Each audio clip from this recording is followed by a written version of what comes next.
I was asking for irrelevance, and what do I get? Relevance. You guys are... You must have got up really much earlier than me. Oh, you're going to... Okay, Joe, we'll reserve one for you.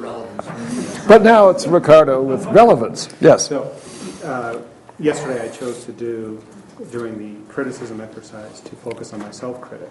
Mm-hmm. And it was a really neat experience.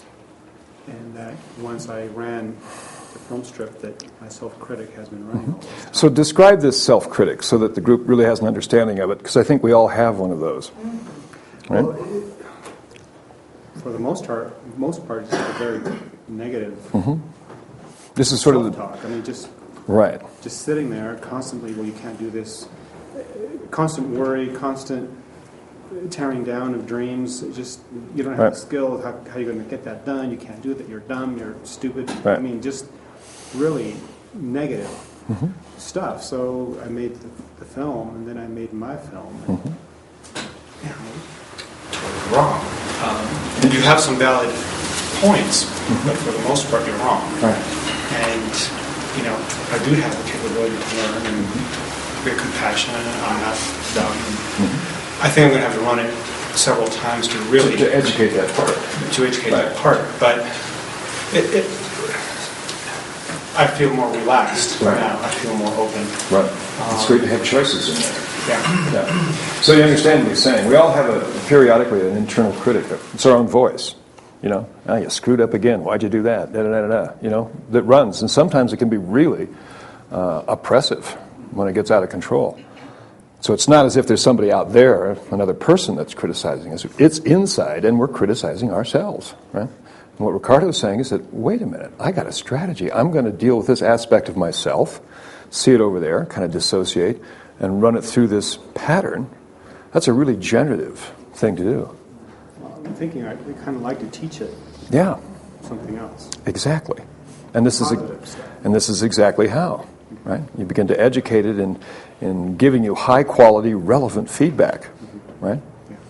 I mean, see, an internal critic is not necessarily a bad thing, because it can be a really useful guide, but many of us learned how to have an internal critic in our earlier days by modeling other criticism we experienced in the world, which was often mom saying, well, you put your shoes up, or whatever it is. You promised to take out the trash. So you get this kind of voice tone, et cetera, associated with not such good feelings. And over the years, you want to give yourself feedback, and if that's your only model, and for many of us it was, things like that, parents do the best they can, but... So we internalize that, and over time, it's our own voice, and it's maybe attempting a positive intent to give us some useful feedback. But it turns out not to be so useful unless we update its map from 1928 to the current day. Judy, you had a hand up? Well, I know I'm stretching, but I do have a comment.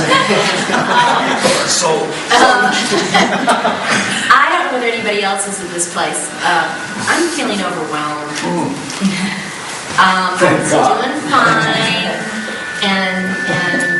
But yes, I guess yesterday, after all the emotional thing, and then it's kind of tapering down, and I'm finding myself getting in the critical place of saying, oh my God, you're never going to get on top of this material before you leave. Right. Oh my God. And then I can pull back and I can go, wait a minute.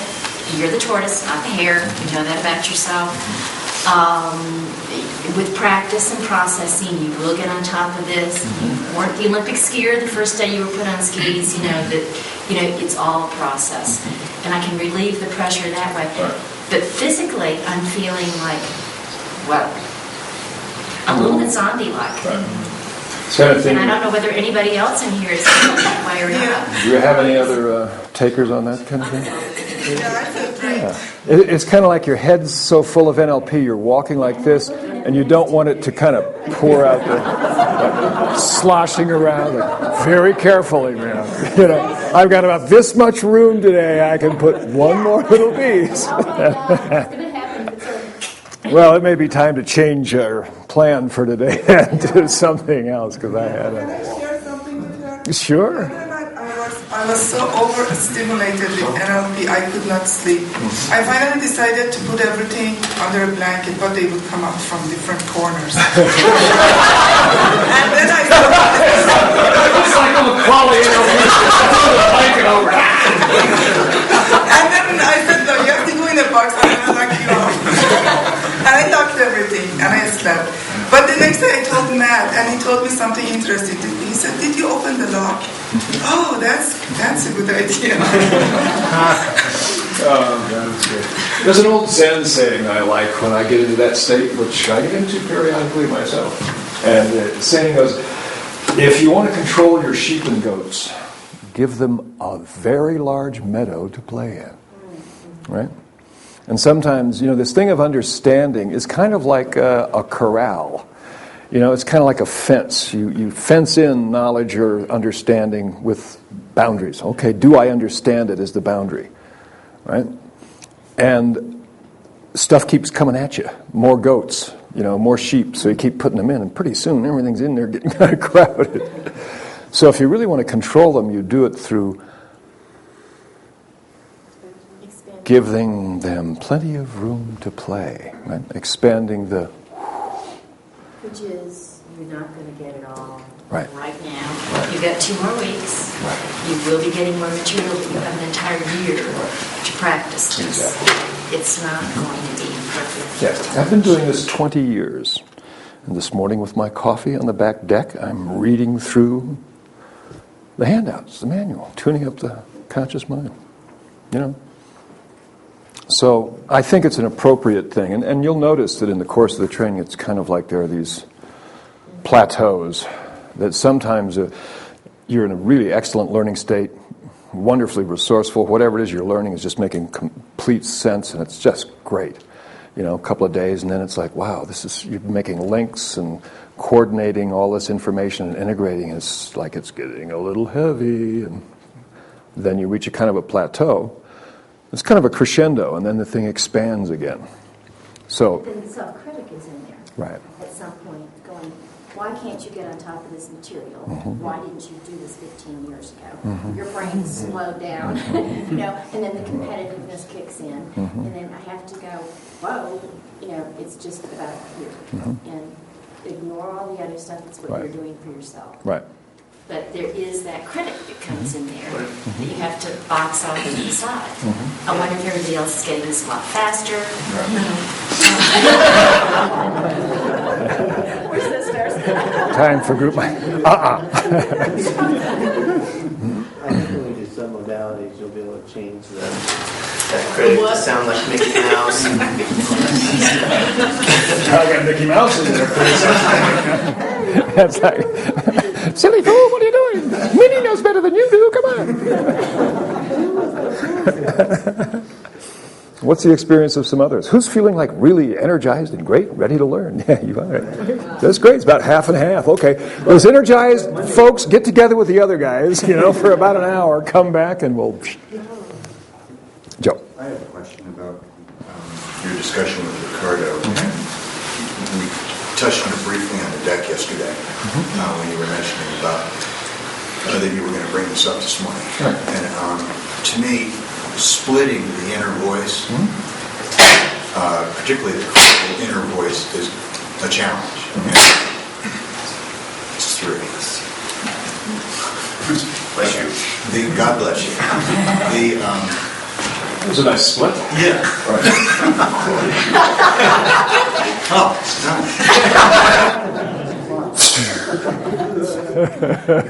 but anyhow, just kind of like, as I said, gee, how do you do that without sort of becoming a schizoid? And one voice talking to the other, like Gollum or something. No, not that you are. Not that you are. Precious. So, just, methodology, I guess. I'm curious. I feel I do it all the time anyway. You talk to yourself. You did something stupid. Well, no, I didn't. I was trying really hard. Well, and then something negative comes in. It's almost like 2 sides of you are there anyway. And you're just kind of, I guess, bringing both of them to kind of like a negotiation table. kind of just see each other's sides and be respectful of each other. What did it look like, Ricardo, when you did that? I mean, did you have two people, one Ricardo and another Ricardo? It was hard to visualize the negative me, but I just sensed it there, and images were coming out. So it wasn't so much as visualizing myself, but just an entity. Yeah, because that's what I was expecting to have some difficulty with. When you first described this yesterday, actually, maybe this goes back to Cheryl's thing a little bit. My irrelevant question from earlier was going to be about fourth position, and I hadn't heard that before, and I kind of was wondering if that was like part of the crowd or something. Part of the crowd. Well, you're so far away that you're almost part of the crowd watching what's going on. Or how do you describe? Did I miss a description? No, actually, there was a term that I think Cheryl used here that I haven't really presented. This may help clarify that question. Dissociation, the way we've kind of explored it so far, we've expressed it as kind of an either-or. You either are dissociated, right, or you're not dissociated. But the way you actually experience it internally is more like a spectrum. It's a kind of a relative thing. And you can be more or less dissociated, right? You can be sort of dissociated. For example, if you think of a pleasant experience, something nice that happened from first position, you're seeing the mountains out of your own eyes and the birds or whatever, and you're right back in it, and you're in first position. And if you start kind of at the edges of your visual awareness and you put a great big frame around it, it changes the feeling just a little bit, right? And if you kind of begin to narrow that so that it becomes like a window, you're still kind of in first position. You're seeing out of your own eyes, but if that's the way you're structuring it in your visual field internally, there's a sense of not being completely in it, right? Right. If you have a visual representation literally of yourself over there, then there is this kind of, right? But then, this sort of understood principle that third position distances you from feelings. If you have an opinion or a feeling about whatever's going on over there, you can dissociate even more, right? Well, it's leapfrogging third position. Mm-hmm. Yeah, it's a basically I consider it a strategic use of third position, right? An example, again, kind of back to this phobia trauma procedure. When you do that, the implication is that any phobic or traumatic event is so emotionally laden that it's very difficult to stay out of the response, right? So when you do this, when you learn this pattern, you'll do a kind of a double dissociation. I'll give you just a preamble to this. The way that you begin to experience is that you imagine sitting in a movie theater looking up at a screen where the event takes place, right? Simple dissociation. But then you float out of your body in the theater seat and you go up to the projection booth, right? So it's a dissociated position, but it's a double dissociation. And it's kind of insurance against falling into or getting associated with that event, right? So you put yourself far enough away from it, but you're still connected by observation. Right. And the distance can really make a difference. It's like if you were to imagine an unpleasant experience dissociated with yourself over here, and you're about a foot away or 2 feet away, and it's happening, right? And it's a fiery one. There may still be, even though it's dissociation, some kind of charge or kind of a greater evaluation. But if you were to imagine then floating off into space, and suddenly down below you, you see the planet Earth, and you know you're down there in the North American continent somewhere having that event. Isn't that like farther away than fourth position? Yeah. Yeah. One other question regarding Ricardo's thing I thought of is that objective-wise, is the objective potentially to silence the critical or merge the two so that you have a balanced voice that's not maybe skewed to the critical side? Yeah. Or what? I mean, I think I've been thinking about it a little bit. I just wanted to enjoy the experience first and just kind of feel more freedom right now, a sense of openness, of reception. And I experienced something last night with the presentation yesterday. But my goal now, I think, is to just to teach that critical voice that it's okay to be there, have its opinion, but try to skew it more towards the positive side and be a supportive rather than a destroyer. It has the intent to help me. More of a positive analysis or an actual analysis as opposed to a Made up, slapping it around. Right. Yes. Interesting. To be supportive. Thank you. Another way to think of this, the strategy that Ricardo's talking about, you already know how to do. You learned it the first 3 days, and it's called the new behavior generator. What he's done is a slight modification of that. Right? I mean, this thing of dealing with parts isn't that exotic. So you're having an unpleasant thing, and you dissociate, you see yourself over there in the problem, choose a model, step back in. Right? Remember that from the first 3 days. That's the new behavior generator, works primarily with behavior. What Ricardo generated yesterday was a very similar pattern, but it was not so much a new behavior generator. It had more to do with internal computations. An aspect of self, right, internal, that he dissociated from, observed, and the way that this part was doing internal computations, in other words, thinking and responding, etc., making representations, evaluating them, wasn't working very well. Just like in the new behavior generator, the behaviors weren't working well. So, right, he tuned up, gave this aspect of himself a different capability, a different way of processing information, etc., until it was much more appropriate in alignment with who he wanted to be, stepped in, got the experience. Right? Yes, it's just that's 20, 30 year, I don't know how many year process that you have tried to change. Right? And I feel that I need to do it several more times. Yesterday it felt good, just the initial, I can coexist. But now I want that, to blend it more. And I think that the negative part just needs more reinforcing to say, it's okay. Maybe it feels a little afraid that it's going to get shut down completely. Sure. But, just bring it along and just teach it new things. So you're going to trick it a little bit, but you're not trying to. I'm just kidding. No. You're not trying to shut it. Not trick it. That's what I was curious about. Yeah, just you're teach trying it. to blend it in and still have it there, because it's a part of me and it's an important part of me. And I am who I am today because of it. So now the voice might But I say, wanted to help me be someone else. No. how are you going to get the skills instead of, you don't have the skills. Right. You might say, well, how are we going to get the skills? Or you may need different skills. Right. So. Yeah. Right. It's a question of kind of integration of various parts of self and alignment. It sounds like that you're changing the language and the approach is what your goal is, and I think it's a great idea. To also, language, to experience the emotion that we get is all based on language.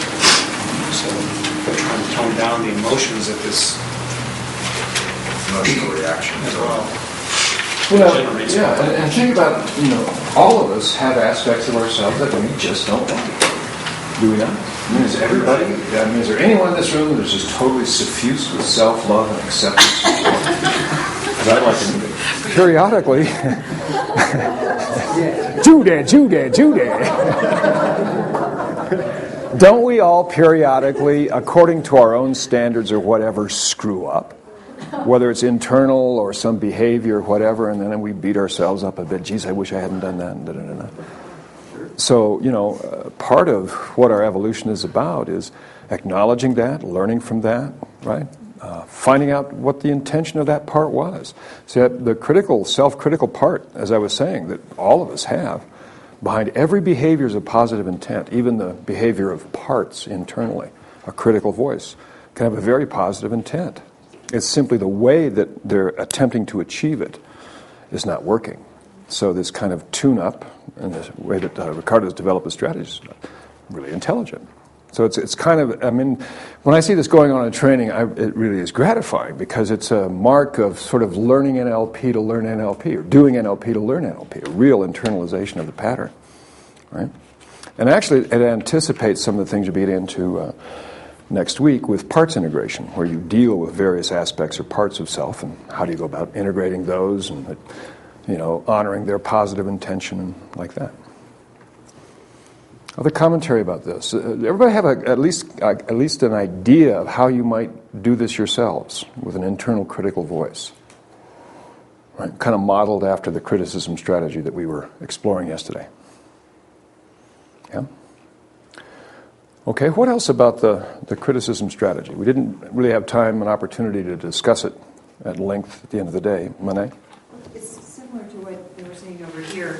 I was able to dissociate from it, but then when I was comparing their movie with my movie, I had to examine the details. And examining the details started bringing the feelings back. Okay. So I was there until I started looking at those details. Right. Because when it was kind of distant and fuzzy, it was hard to compare. Right. So the details kind of brought you back into the thing? Okay. There were a couple little, techniques that might assist you in this that I think were written up in the notes. One is this metaphor of a plexiglass shield, right? And so you have this sense, it's visually there. You could also get kind of a kinesthetic of that dissociation by imagining reaching out and touching that plastic, kind of keep a kinesthetic, boundary to it, right? The strategy, who was I demonstrating that with? Was it Ricardo? Yeah, that's exactly right. Where he said he had a plastic bubble over his father so that content, couldn't get out, kind of. That would be another strategy. Another one is to sharpen up the image so you get clarity, so it's no longer fuzzy, but it's at a distance. Sort of move it further away, so that you can maintain comfort of the thing. So you can use any kind of internal metaphor. The principle of this is that you want to be able to maintain a dissociated state while you compare the representations. Whatever you need to do. You could imagine 2 video monitors side by side, right? Little ones in black and white, if you like. Right? And those are all strategies that might be able to maintain that dissociation. Okay? Oliver. Chris anchored a state of centeredness into me before he took me through the exercise. And when he saw me, it kind of surprised me. I started to feel a little irritated about the situation. Right. He fired off that anchor and brought me back to the center. Great, good move. And it worked really well. Similar. Yvonne, I thank you for that, because he really tuned in. And since it was self-critic, I was wanting to get emotionally involved a lot. I don't know how many times he fired it off. That helped a lot to keep bringing me back. Great. Good going. Are there commentary or observations about this criticism strategy? I actually kind of reversed it last night, and I found through the partners I was working with, I was running films of a different situation where I am critical of my husband, and I was comparing our films, and it just gave me an insight of how I can change my behavior. Interesting. To right. Nice. Wow. For that one. I know it. He is. Also, be sure to pull up the actual plexiglass when you're actually integrating. Right. Because I didn't do it yesterday. Bump into I was like, what? So I can't get through. That's great. Remember to remove the plexiglass. What position do you step out of? You're not like this. She went to 4th position, go to 5th, 6th, or just as 4th. The point to keep in mind here is the outcome that you're attempting to achieve, right? So there's different ways to utilize this. Rather than, that kind of house of mirrors where, I'll disassociate from that and that and that. You keep in mind your outcome, and I think like a combination of dissociation and anchoring states is a much more useful approach. And when you're facilitating someone and they dissociate and it seems as if they're collapsing back in. One strategy is to have them step back one more position. That's an option. The other is to build up a resource state in this dissociated position. In other words, it's kind of a break state from whatever's happening. What kind of resourceful state would be useful for you to have? Imagine a time that you had it really kind of elicit that state, and you anchor that, right? Because what they want to be in is a receptive, observant state with lots of options and resources available as they review this.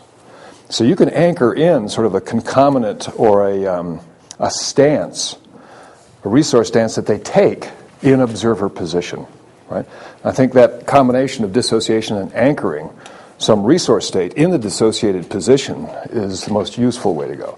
Otherwise, it gets complex and confusing, and you're just, it's kind of a mind game, and it doesn't really benefit your outcome. Okay. Other commentary about the criticism strategy? Yeah. Not so much more about the disassociation, that there must be certain professions, if you want to remain healthy, that you naturally have, like a surgeon or something, must have a very good disassociation strategy. Right. I mean, yeah. This is the thing. I mean, I think a lot of professions, they may not explicitly teach it in that way in medical school, but I absolutely agree with you. Right? But if you review from the first weekend the attributes of each position, first, second, and third position, it's about 2 or 3 pages in your notes. Each position has a lot of benefits, but each one has a downside if you're stuck there. So, for example, a surgeon or someone, if they professionally train themselves to dissociate so completely, it can affect other areas of their life, where they become cold, distant, analytical, out of touch with things.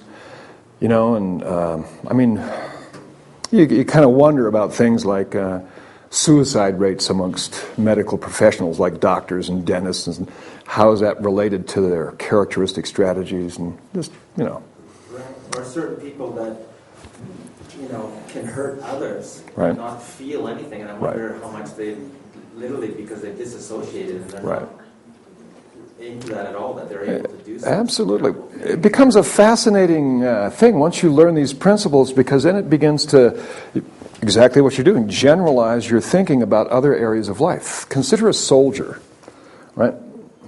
Soldiers, hopefully less and less, but primarily in military training, what happens is the enemy, they're educated to perceive them as sort of really not human, not them, right? Really dissociated from, right? And that's a bizarre thing, because to your tour's duty, you come back home to your family in Sioux Falls or whatever it is, and that's been your orientation. So that reintegration with society can be a real shock.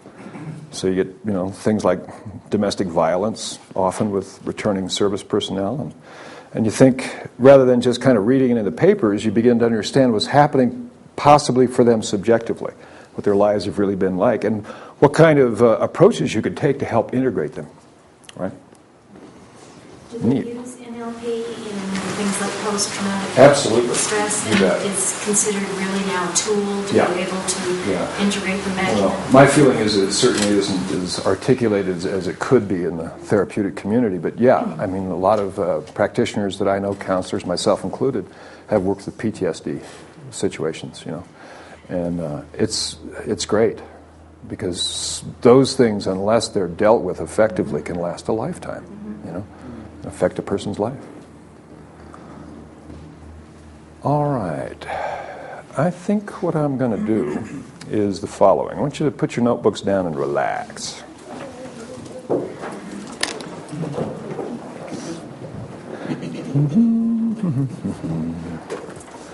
And what I'd like to hear from the group, just to kind of load our circuitry, if you will, is I'd like to hear about some special places that you go to from time to time, or maybe not often enough, that you really love, because these places make you feel good, right? I'll sort of start by sharing a place that I know. In Hawaii, in Hana on Maui, there's a black sand beach, right? Beautiful, palm trees. It's the classic kind of shaped crescent beach. It's got black sand. And there are these big lava formations that look like dragons all around the bay. And there are places where you can kind of nestle in against the rocks with your feet in the sand and gaze off to the horizon where these waves just roll in. And there's a sense of timelessness there. And whenever I'm there, just everything kind of drains away. And it's a wonderful place to kind of relax and contemplate. And I know there are places that you have experienced like that too, and I'd like to hear some of those. And as we share those, I'd like you to kind of just load your awareness with these different places, different kind of textures of environments that are open, relaxing, that where there's, they just have the capacity of kind of absorbing tension, and it drifts away and you're in a great state. So where do you go, Scott? There's two places. One is Charlevoix, Michigan, summertime, and right on Lake Michigan, sailing. Grand Lake is right there, Lake Charlevoix. So it's just perfect weather, light breeze, on the boat. And then the other is actually just north of here in Grand Lake. Going up to Grand Lake, as you know, Adams Falls, or out on the water. Yeah. Water's nice, isn't it? Water's a great thing. It just kind of moves things. So lakes and rivers. Where else? There's this place that I've been to in Japan that's the natural hot springs. And it was amazing because it was snowing so hard at night. And these huge snowflakes are falling. But there's the red Japanese lanterns, and you're in this natural rock hot spring lake with the snow coming down, and very warm, just looking out. It's amazing. Wow. So you're in the hot springs. There are these red glowing lanterns and these huge snowflakes falling from the sky at night. Coming on your head, and suddenly you're still totally warm. The air is cold, but you can just sink down into the hot pool if you want. That's nice. Wow. Yeah, Judy. Well, it's interesting, Scott, you mentioned Charlevoix, Michigan, because one of my early experiences was in camp, and we had an afternoon where I went out into a field of daffodils, and you could lie down in the field of daffodils, and the ground was very warm, and the sun was shining, and you just sort of fell asleep in this bed of daffodils, and it was just the scent and the warmth of the earth and the sun coming down on you just woke up like that. So that's beautiful. Sure.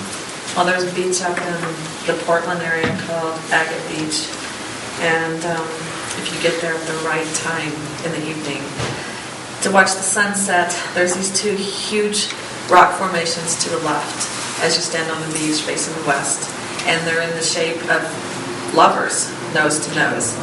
So as the waves crash over those and the sun sets, it's an amazing thing. Wow.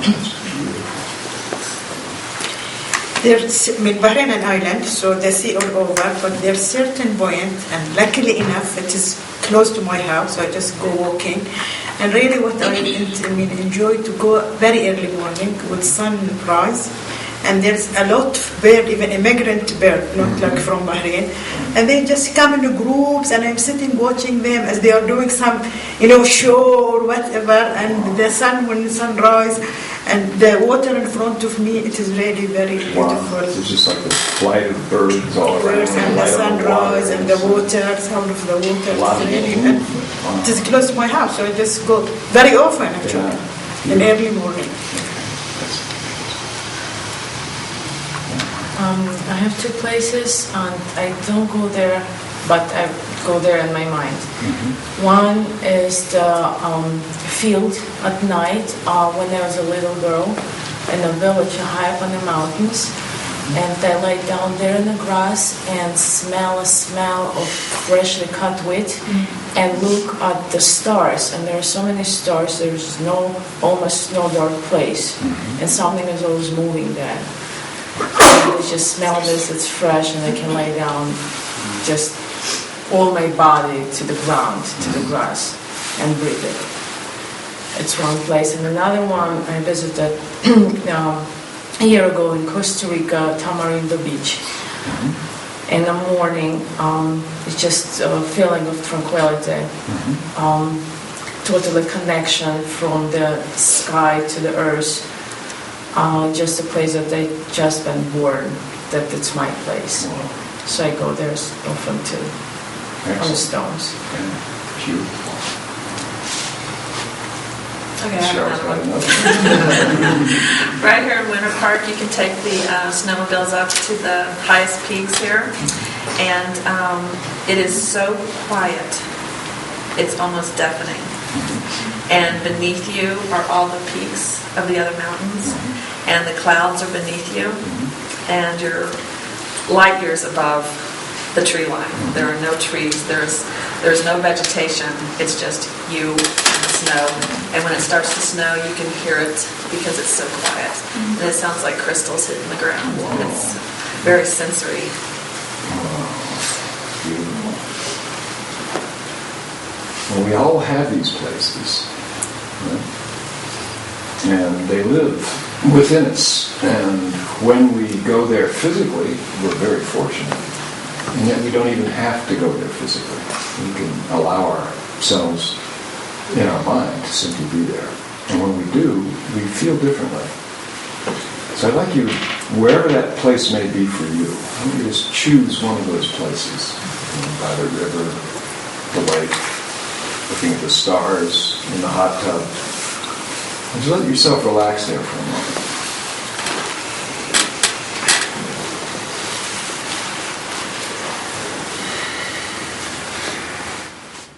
And in that place, I'd like you to kind of look back a bit over the last couple of weeks. And it's an interesting thing to be able to do, to be in a place that's so special that there's an immense relaxation and just sort of a sense of connection with everything, and at the same time to review a really kind of challenging and different experience that you've been through in the last couple of weeks, and the experiences that you've had, and the intensity of the learning that you've been going through for the last couple of weeks. And as you get a sense of that rising up and the experience that you've had during the first 2 weeks of the practitioner training, I want you to maintain awareness of your surroundings, the look of the stars, the sound of the water, the sound of the snowflakes. And I want you to get back in touch with the real purpose, the real reason that you chose to have that learning manifest in your consciousness. The very first day that you were in the practitioner training, we took a morning and we shared why we were here, what drew us. It's important to maintain connection with that. Because in many ways, that's like this special place. Whatever that pull was that got you here, that's projected into the future too. Your being here had a reason, it has a reason, and it will have a reason. It's a thread of you through time. And it was the willing acceptance of a kind of challenge, and the enthusiasm that that challenge brought with it of new learning. And you knew also that there were changes that you would be going through. You didn't quite know what they'd be, and what they would be like, what you would learn about yourself and about others. And now you have a real sense of that. So I want you to allow that awareness of what it is exactly that you're exploring to rise up and link with the reason of the purpose that brought you here. We started off with some metaphors of sailing and Hawaiian canoes, and talked about learning navigation and then setting through the surf. And now you're almost out of sight of land. You're on the open ocean. And you're really getting a feel for what it is to sail, to trust your navigational skills, to deal with challenges, to learn what you know how to do to deal with the surprises that life and circumstance offers to you, so that the canoe itself is becoming more familiar. It's becoming more and more a part of who you are. As that self-discovery increases and you discover more and more about who you are and how you're put together, how you feel and how you think and how you behave, what the patterns are within you, how to accept those patterns, how to begin to change them. And again, much of this could have been surprising, something you didn't expect. And yet, that thread that brought you here, that is here now, and will persist into the future, is something that will carry a new you. A you that has developed another way of being in the world. In relationship to yourself, like we've explored this morning, dealing with what's going on inside you, the parts of you, the aspects of you, and your ability to interact and communicate and connect with other people. As that's enhanced, it's a transformation that you are going through that sometimes, since you're in it so intensely every day, it can be easy to lose sight of the forest because of the trees. You know, surprising trees may pop up in front of you and absorb all your attention. And yet, from time to time, just being in that special place that we were discussing a moment ago, amongst the snowflakes and the hot tubs and the black sand beach, wherever it is for you, just to be there and to remember the forest. And recognize that you're perceiving the forest in a new way. Seeing patterns. Seeing how that forest links to other forests.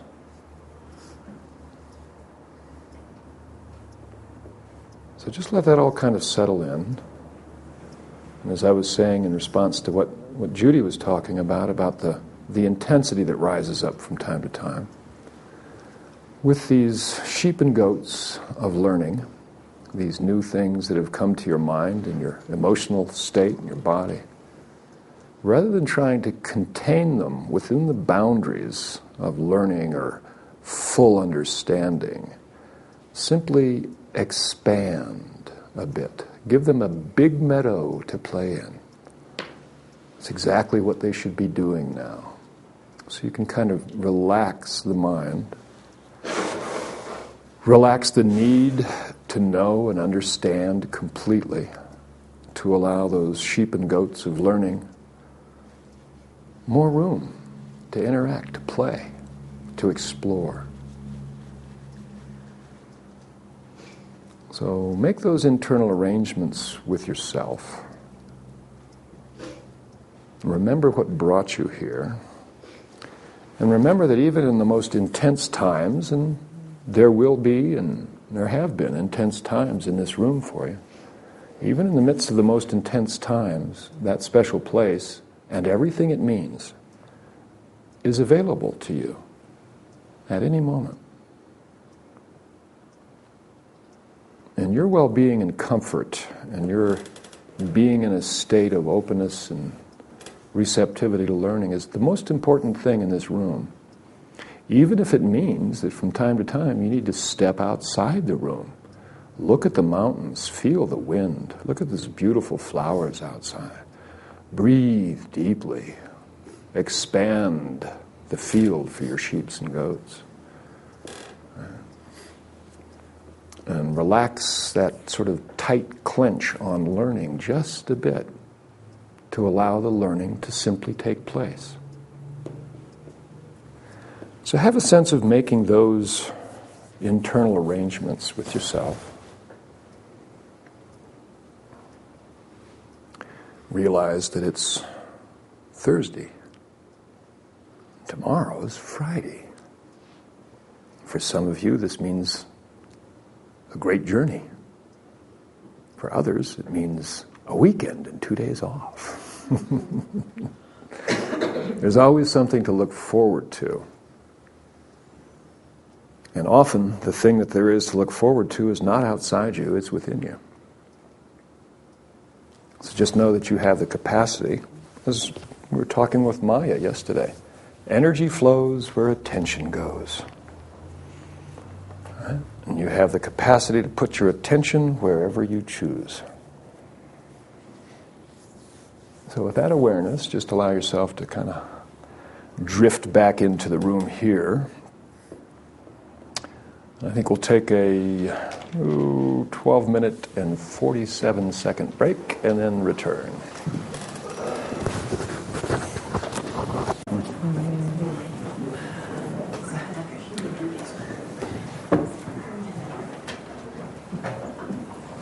Okie dokie. As I was right before our exploration of the criticism strategy, I was saying that this was a strategy that Steve Andreas primarily modeled for people or from people who had an effective way of dealing with criticism. Right? So it has a certain structure to it, and it produces a certain result. But the key word here I used was strategy. Right? And again, another way to think about NLP is it's the perception of patterns, maps of reality, structures and patterns, that you could also, another word you could use for these patterns are strategies. Right? And I was saying that for most of us, when we fall into unpleasant states or have unwanted responses, we get there by using a very specific strategy. Right? And the same is true of really useful states. And we use strategies in just about every aspect of our lives. All right? Think about getting up this morning. You got up this morning. That's a strategy in and of itself. Right? For some of us, it's a very lengthy strategy. Others bound out of bed and off they go. They're not in this room. Do you really? Up and ready to rock and roll? Wow, excellent. Yeah. Is that something that we can learn how to do? How do we do that? It's not even a motivation thing. It's just some people are just slow starters. Right. Is it possible? Yes. To accelerate that process? Sure. Anything's possible. It's a question of putting it together in a way that works for you, right? And the way that you do that, there's a number of ways to do it. One of the most effective ways is to find someone who has that strategy and explore it, determine what it is, right? Model it. Let's actually play with this. So you're a slow starter, Monet? Right? This whole row. Right. This side of the room.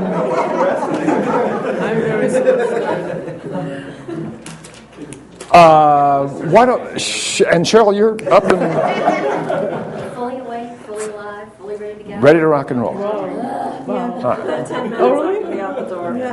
All right. Early morning? Come on up here. Monet, let's see what we can discover here. I spilled a little water on that one, but it shouldn't be too damp. Sorry about it. I stepped into this. You stepped right into this. Let me see. Yvonne, can I borrow that chair for a moment? I'm going to take this and spin it around here. Okay. So what we know to do is use sensory acuity to begin to detect pattern. And what we understand in terms of a sort of a verbal contribution here is that they have different strategies for getting up in the morning. Right? I guess, I don't know. Well, strategies are different. we may get up. Right. You get up in different ways, right? That's another way of saying it, actually. So, Cheryl, in the morning you get up and you're off and ready to go. And, Monet, when you wake up in the morning, what is it like for you? Like I haven't slept. Like I haven't slept. Which is, I actually do have some sleep apnea, so that that complicates this. Well, it's just another part of the pattern. Okay? So let's put our attention first on Cheryl, if we may. So I want you to kind of go back to this whole process. You're asleep, right? How do you know it's time to wake up? What's the signal that... My phone goes off and says, wake up, wake up, wake up, wake up. Okay. All right, let me jot some of this down. Now, this is like you have an alarm on your cell phone?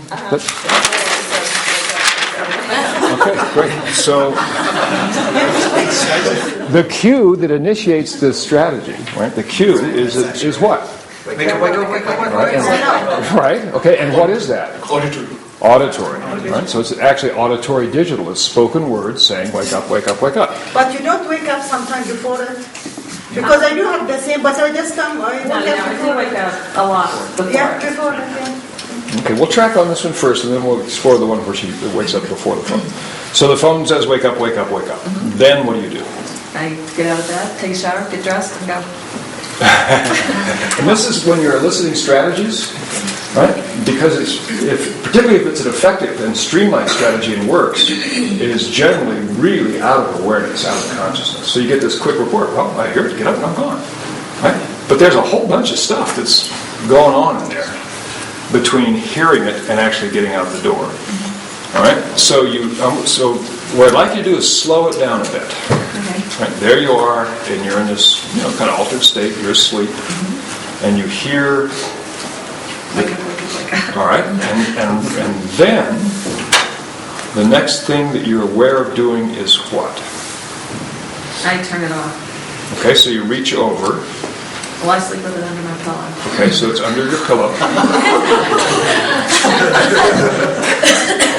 So you reach under it. All right, so you reach down and get it. All right, so there's a little kinesthetic move there. You turn it off, and then I get up. all right. Nothing else happens. Do you close with your eyes open or closed? You turn off the alarm. Open. I'm awake. So you put up and turn off the alarm.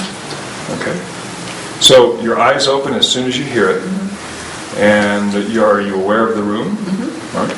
So you hear it, and it's a signal to go. It's like a visual external, right? Eyes open in the outside world.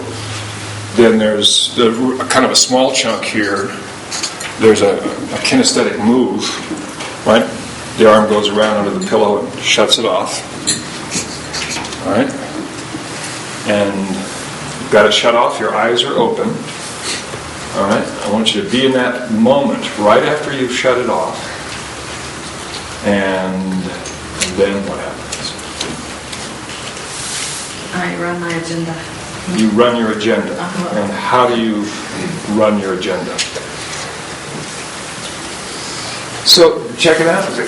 We got a really clean auditory digital access, right? We got a night, and this is one of the reasons we explored eye accessing cues yesterday, because they're going to be an inroad into strategies that may be out of the person's conscious awareness. I missed it. What?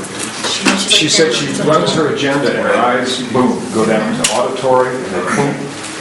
All right. So when you say you run your agenda, how specifically do you do that? How specifically? When you're running your agenda, what are you doing? I have a list. Okay. I'm a list person. All right. So I have a list made up. And sometimes I think I make it during my sleep because I just wake up knowing what I have to do today. Okay. Now, again, it's like I wake up knowing what I have to do. There's there's more in there at a sort of a deeper level than just waking up and knowing what to do. So again, you need to slow it down. You say you have a list, right? Is this how do you know you have a list? I just start moving through it. Okay, and what is it that you're moving through? I mean, do you see, hear, or feel something? I see my list. Great. Now, when you're eliciting strategies, you want to be sort of artfully vague, right? You want to give them an option. You don't want to install a strategy. You want to elicit a strategy. So if I were to have said, well, what do you see? What does the list look like? What does that presuppose? That it's a visual, that she's looking at it. That may or may not be the case. But if I say it, then I kind of create that in her mind. So I want to be really kind of vague about any elicitation. I want to find out what she does. So I give her a smorgasbord. Do you see something, feel something, hear something? So you have a visual representation. You kind of see the list. I see the list. All right. So when you look at the list, what is it that you see? 1 through 20. 1 through 20. Okay. Literally. Only 20. All right. Now this is a list that you've already prepared. So sometimes it's habit. things I do every day, Mm-hmm. and then it gets into the things that I have to accomplish today. Okay. Or at the bottom of the list, it may be things I need to start today and finish tomorrow. Okay. All right. Let me ask you this. I'm kind of filtering here. I want you to. Is this a list that you kind of refer to as it's a pre-existing list, and it's a checklist, or do you create it as you wake up and put things on the list, or a combination? So just be there and It's already there. It's already there. Written list? It's written in my head. Okay. Now, the reason I'm asking this is a fine point, but it could be worthwhile. I wanted to find out whether it's a visual remembered access, or visual construct, or a combination of the two. Right?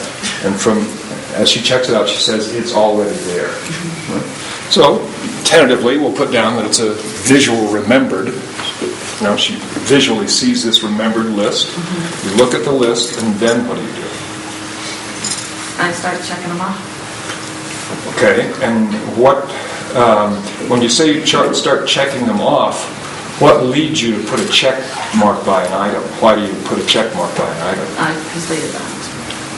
Okay, so these are things that you may need to do and other things that you may already have done. Or, No, I start at the top of the list. Get the kids up, fix their breakfast, get them out the door. so it's like a plan for the day. It's a future Right. pace, Right. right? And are there any variations in this? Do you always start at the top and work down, or? I start at the top and work down. Okay, things to do. And what else happens? Let's say that there's the list, and you say 20 items. Sometimes More or less. Okay. So I asked that. She looks up to the left, right? You get that quick visual remembered access as she looks at the list. So let's, in this case, say there's around 20 items. You start at the top, and you're checking them off, right? As you're checking them off, is there anything else going on inside you? Well, I'm kind of looking towards the bottom of the list to make sure I'm going to have time to reach it. Okay. At what pace I need to click all these other things off so I make sure I get there. Okay. All right. So you want to make sure you can complete the list to get to the bottom of the list. Right. All right. And what happens when you get to the bottom of the list? I go to sleep.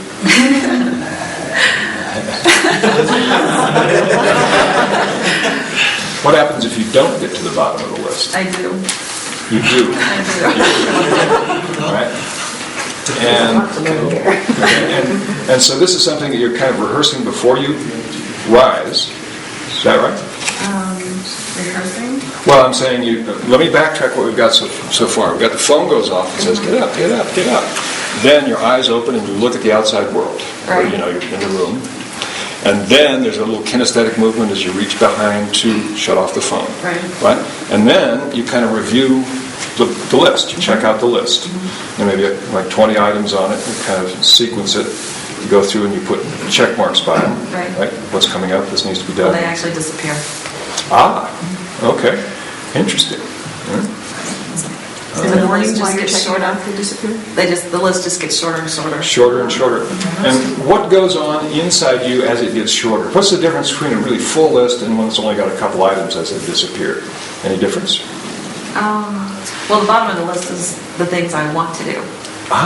So the quicker I get through the things I have to do, I get to the things I want to do. Okay, and what's the difference? What's the difference between things internally, between the things that you've got to do and the things that you want to do? How come you want to get to the bottom of the list? Oh, that's my time. Yeah, now, if you're watching her hand gestures, where are they? They're down in the kinesthetic. And I'm getting this report, well, it's my time. So I'm kind of forming a theory here that there's a kinesthetic good feeling as the have-tos kind of disappear. Right. Is that... Right. The fun stuff's at the bottom. All right. So actually, it's a little strategy here that there's a kind of kinesthetic. If it's a full list, when you're just starting, does that feel different than a list where everything's disappeared but the things that you want to do? Does it feel different? Yeah. When you have a full list of all kinds of things with no check marks and they're all there. Just be aware of how you feel. Just see a full list. Well, a full list, I guess, makes me feel more energized. Okay. I start to slow down as the list gets smaller. Okay, and when you say slow down, what is that like internally? When it's a full list, we understand energized. Mm-hmm. Okay.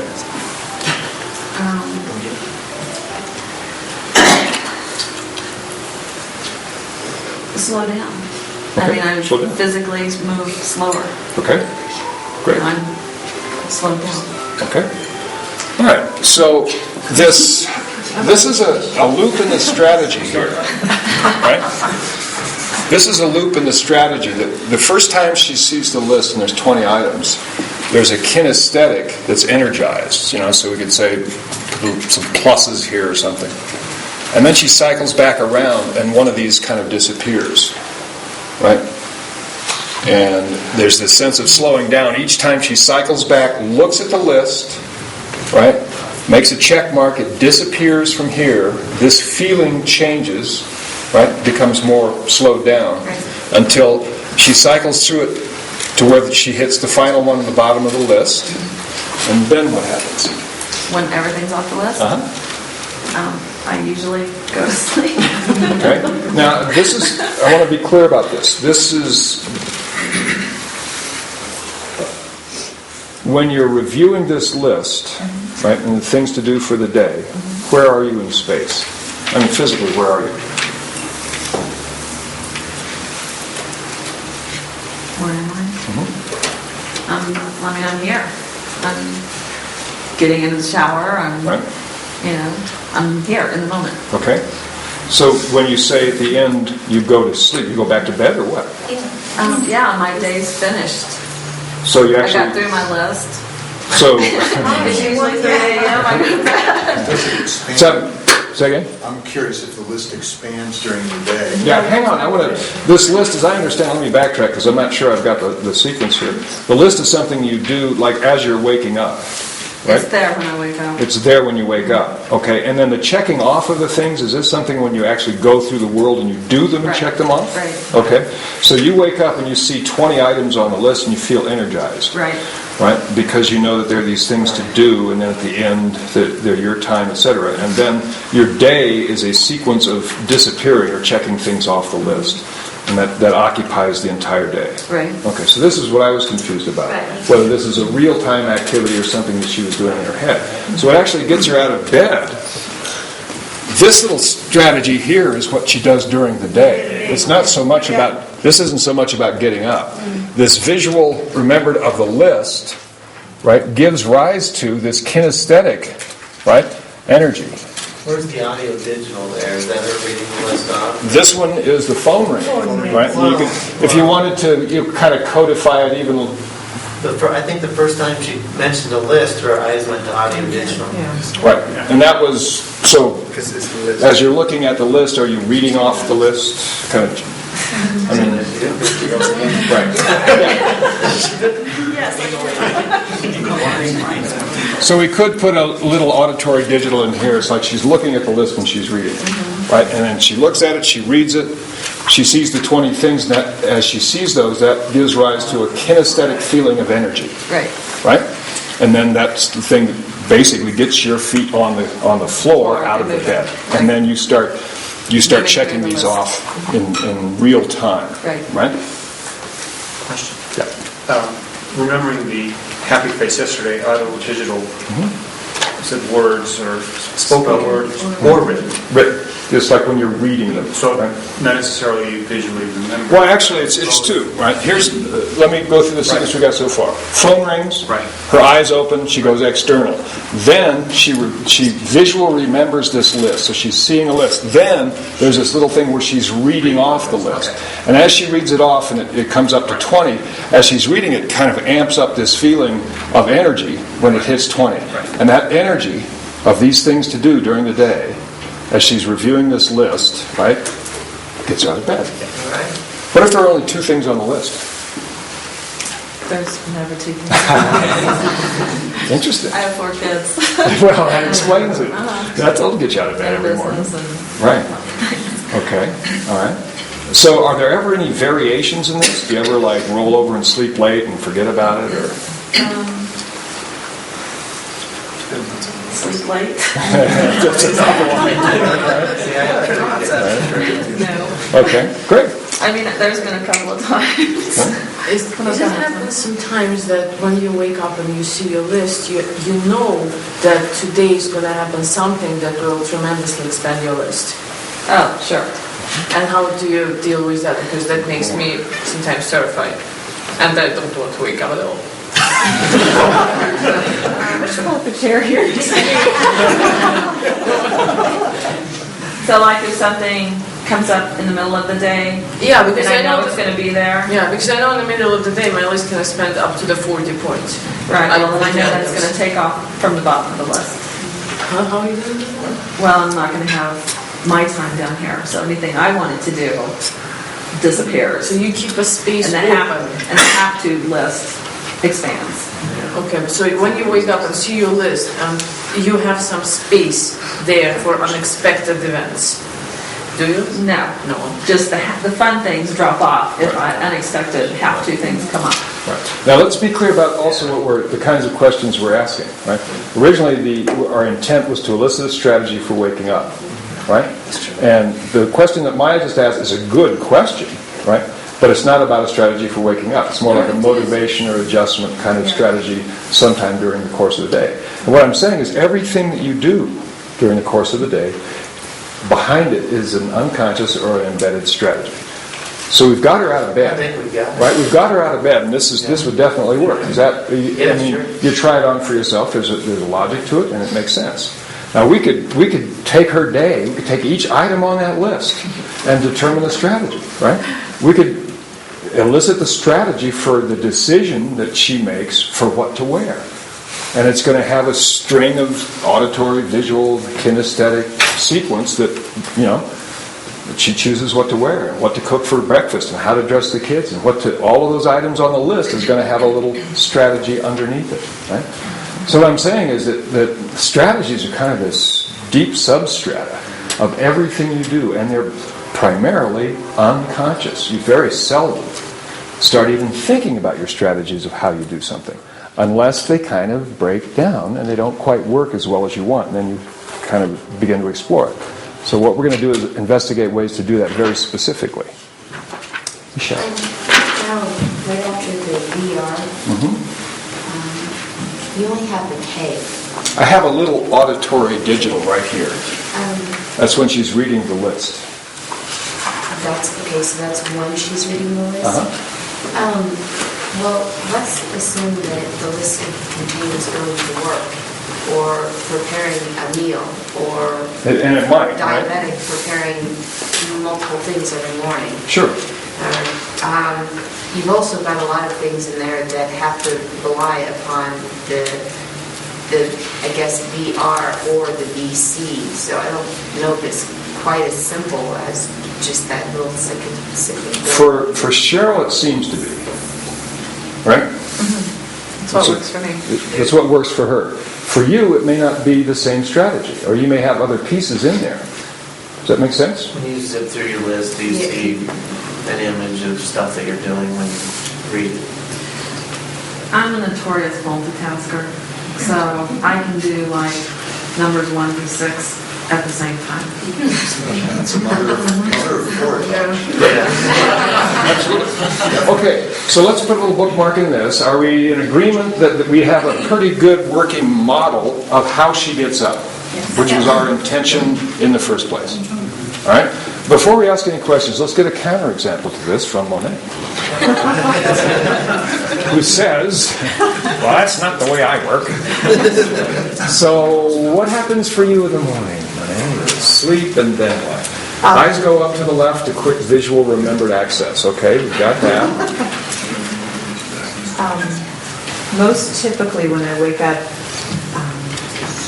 it's a slow process. I'm in that twilight state for a long time. It's where I get a lot of vivid dream images and things like that. Okay, I get a lot of dream images. So we've got a little process here already. We've got some hand gestures and some things that fill in the blank. What's in those hand gestures, right? First, let's backtrack it to the very first component of this strategy. How do you know when it's time to get up? I will either wake up or I'll have an alarm set. And if I have an alarm set, usually I'll wake up right before the alarm goes off. Okay. All right. So is this just what is it that you're aware of at this interface between sleep and wake? It's just a very groggy area. I feel like I've been drugged. Okay. I wake up and I just feel like, okay, I'm starting to come out, but everything else is still in hibernation. All right. So what kind of information are we getting? What rep system is she using to describe this? Kinesthetic. I get this feeling, I'm groggy, right? So there's this sort of body awareness of I'm no longer asleep and I'm in my body and there's this feeling of kind of grogginess, right? And then? I wait until enough of the grogginess passes so that I have enough energy to get up. Okay, and so how do you know the grogginess is passing? It gradually starts to lift. Okay. All right, so for Monet's, it starts off with a kinesthetic, and it's kind of is this a pleasant feeling, unpleasant feeling? You like it, you don't like it, it's groggy. Some people love groggy. When you have a day filled with things you need to do, it's not a pleasant thing because you feel like it's holding you back from getting started. Okay, how about a day when you got nothing planned? Then it's okay. Then it's okay. Yeah. All right. Does it make any difference in terms of your motivation to get out of bed of whether you got a lot planned or you don't got a lot planned?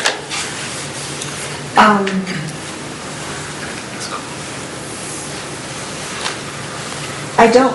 I like to get my day started quickly enough to feel like I can make a lot of use of the time. Okay. So I'm generally speaking, I'm more of a night person.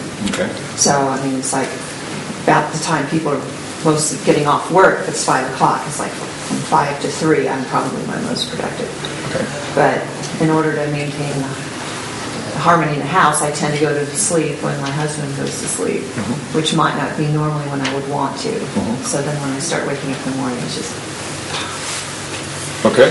So there's this kinesthetic and this grogginess, right? And is it just the passage of time that kind of dissipates this, or do you do anything inside to shift the grogginess when you first wake up, or how does that change from groggy to something else? I would say on an average day, it takes several hours to come fully to a waking state. Okay. That's usually why I don't eat a lot of breakfast, because that would just weigh me down that much more. Great. So let's look at that kind of waking period. What's going on during that waking period? You mean activity-wise? Inside. You're laying in bed and you're groggy. Oh, well, I'm not in bed for several hours. Oh. I get up and I'm doing what I need to do, but I'm moving very slowly. All right. What gets you out of bed? It's kind of slow motion. Okay, I want to slow it down a little bit more. You're asleep, and then you become aware of your body, right?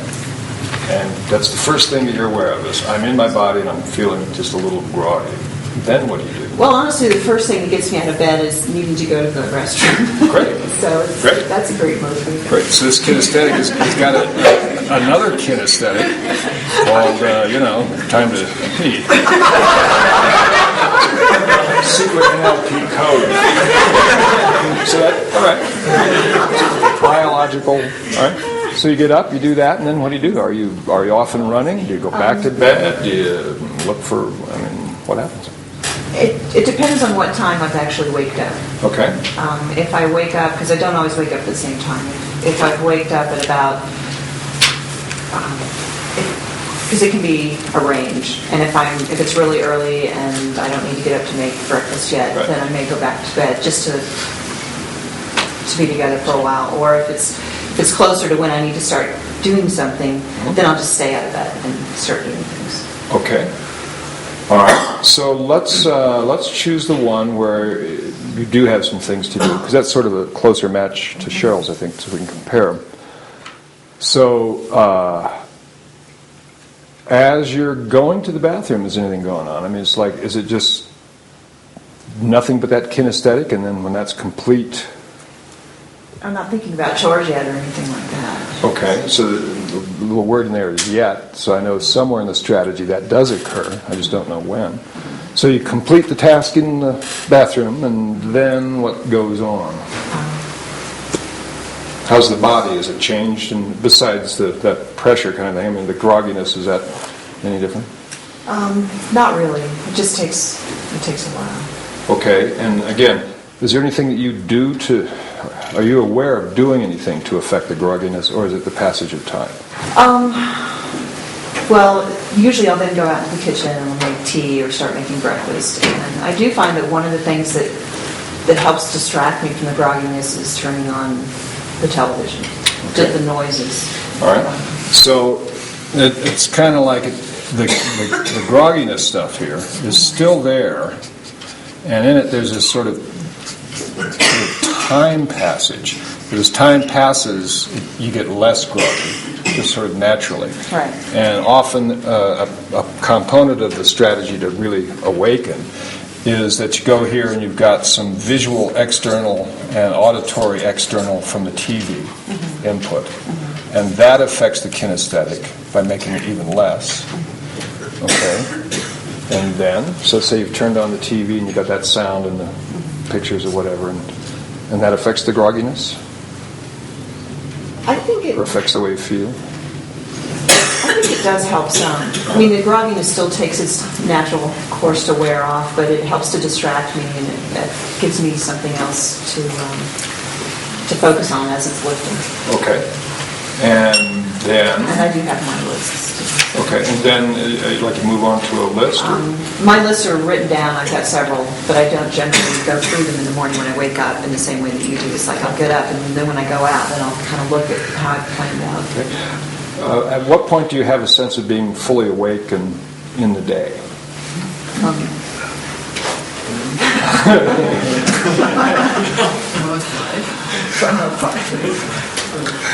It's just a matter of time. It's honestly, it's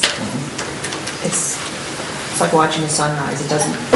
There it is. It's Right. just a gradual awakening. And there are certain things you may do in the middle of that to kind of, not so much to wake yourself up more quickly or more efficiently or anything. It's something to distract you from the process. Right. I just have to keep moving. The more I do, the easier it is to feel really alive and awake.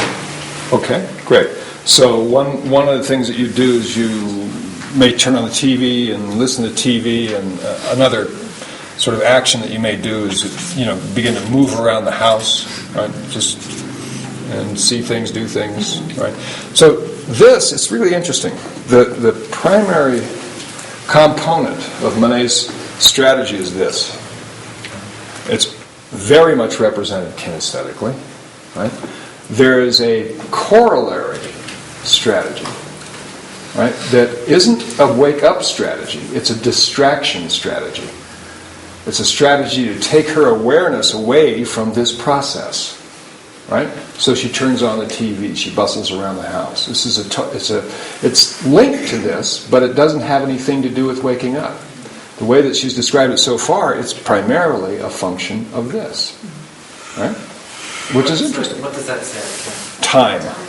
Time is what allows the grogginess to kind of wear off, the body readjusts. It's 2 hours. And to be in that state with nothing but that inner awareness is not something that she chooses or prefers to do, so she has a corollary strategy of distraction. And this is literally, it's a strategy for distraction.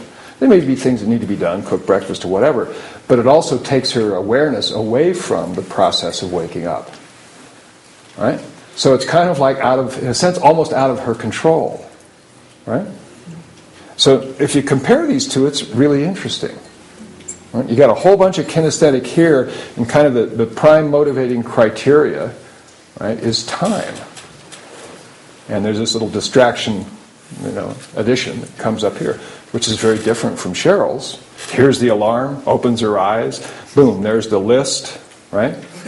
So and really, she sees the list, and as it mounts up to 20, every time she kind of sees that list running down and it comes up to around 20 of them, this kinesthetic is amping up. It's this excitement, or what was the word?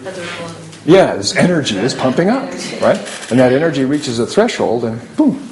So she has a sort of a proactive internal strategy with this list that each item that pops up on the list boosts this kinesthetic up to a threshold where it's boom.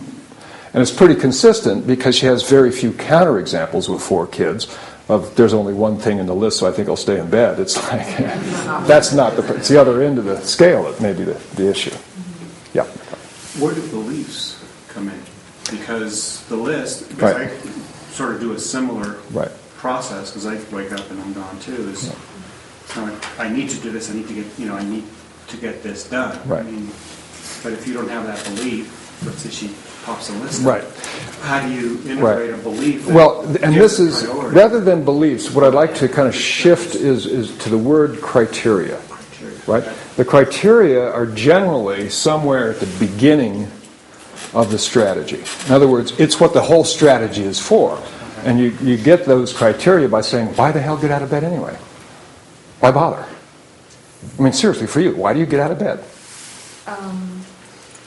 Out of fear that I won't get those things done. Right? And if you, I got you. If you accomplish those things, what kinds of things are you accomplishing? It's what makes my world go round. So, like what kinds of things? I mean, what's valuable about doing those things? What does doing those things get for you? It gets my kids to school. It gets money in the bank. It gets Right. So you're getting criteria here. I'm taking care of the kids. Money's going into the bank. Right. So these criteria are established up front, and this strategy, right, is not only to kind of wake up, but it's to serve or satisfy the criteria. Right? So, you have a model here for a different way to go about it, and there's other models in the room for waking up. Right? One of the key pieces, I think, to Cheryl's is that she has it's almost an opposite kinesthetic here. Yours starts off with a bunch of these, and then time kind of removes them to the point where finally somewhere down the road it's like, no, I'm awake, it's okay. She has a different strategy in here, right, that adds energy to it. So at each little recursion through this strategy, there's more and more of a sense of energy boosting up. So this might give you some, if you wanted to try something like this on, some inroad into how to maybe adjust yours, right, with anchoring, with rehearsal, with things that are important, kind of new behavior generators or whatever, to begin to put something in the strategy here that by reference to it gave you a positive kinesthetic. I mean, really, grogginess is simply a state. There's a lot of ways to change state. You could, sometimes the sun really does go boink, right? I mean, you leap into a pool of cold, ice-cold water first thing in the morning, and suddenly the grogginess. I mean, and I'm not suggesting you do that, but you might want to start thinking, along the lines of this strategy about rehearsing a kind of thing of, you could have a plan or almost a list and anchor in the feeling of satisfaction or happiness, right, that may occur when these things are accomplished, as long as they're in alignment with your criteria, what's important to you, right, and begin to build those good feelings in as you review the day to accelerate this whole process, to kind of make it a bit more proactive so it's not so dependent simply on the environment or time. It may be dependent more on something that you're doing inside, right, to generate that feeling of awake and energy. Does that give you some insight into how to maybe go about that? Well, I can see different things I could try. I mean, I do think some people are just night people and some people are day people. Right, now here's a belief.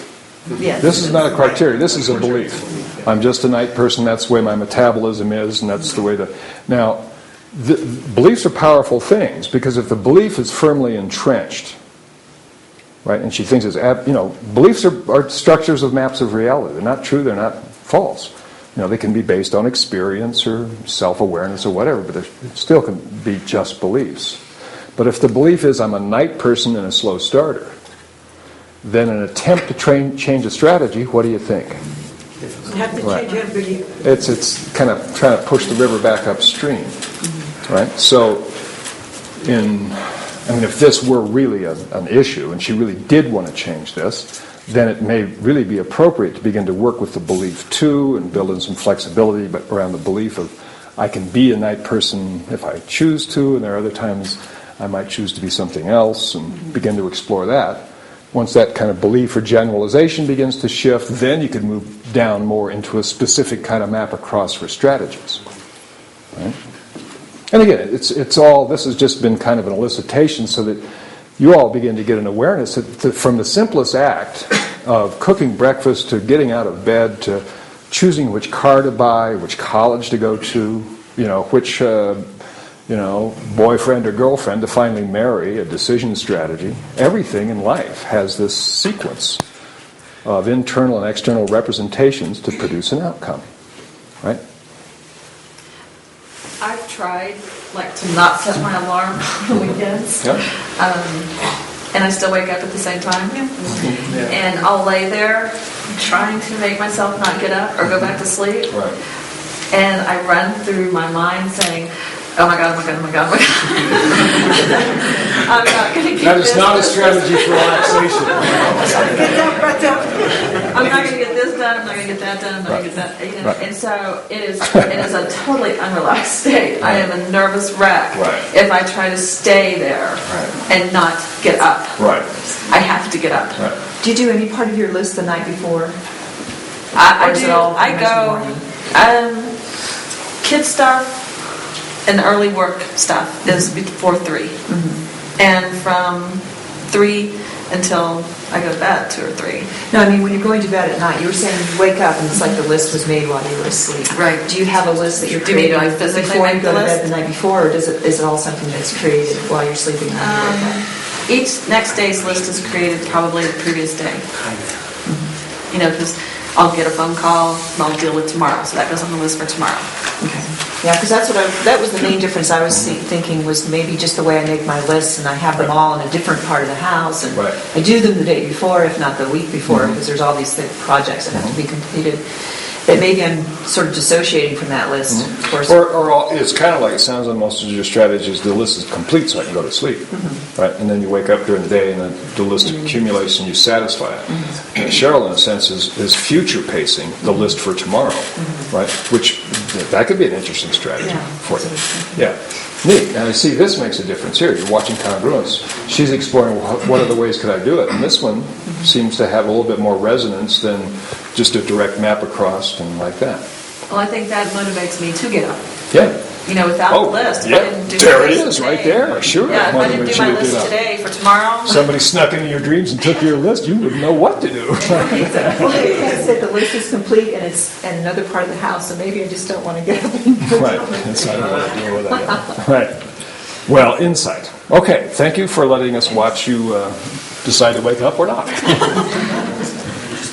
All right. Let me read the definition here once again of what a strategy is. I did this briefly yesterday. A strategy is a sequence of internal, right? We got internal, right, and external. Right? This auditory, the first one's external, this is external, this is internal, these are internal. A sequence of internal and external representations that leads to a particular outcome. In this case, our little exploration here, the outcome was, getting out of bed and waking up. The way in which we divide experience into separate strategies, right, is somewhat arbitrary. However, it's useful to divide strategies into 3 major categories. So if you think about all the things you do in life, right, as a real big generalization, they can kind of chunk out into the fields of decision, motivation, and learning. That makes sense? I mean, just think even of small things that you do, choosing what you're going to wear that day. That's a decision strategy, right? And what to do next is can either be a decision strategy, then you need a motivation strategy to get you to accomplish the decision, and then learning strategies are how you bring news of difference to the whole thing. So those are the big chunks about strategies. But sometimes it's useful to think in terms of strategies for specific skills, like contextually bound, like a strategy for memory, a strategy for remembering names, spelling, creativity, flexibility, skiing, writing, all the activity kind of context of life can contain specific strategies. Right? If you watch any of the sports channels on the weekend or the golf channel, the whole thing is about strategies for playing golf, right? How to move your body, how to imagine the ball going, et cetera, et cetera. So with this as preamble, what I think that I'd like to do is have us play with decision-making strategies, right? And let's think about a simple decision, one that we often use, and it's going to come up here before too long. Let's say that today or tomorrow or the next day you're going to go out to a restaurant, right? And so my question is, you go to a restaurant, how do you decide what to order? Right? You get a menu, and there's all kinds of, you might have pictures of the food, but I want you to think about that. When you go to a restaurant, how do you decide, how do you make a decision on what to tell the waitress for your order? What I like food, type of food. And if I like chicken, I will ask for chicken. If I like fish, how hungry you are. Right, so we got criteria coming up. How hungry, what you want. Yeah. I do sort of a cost-benefit analysis. Well,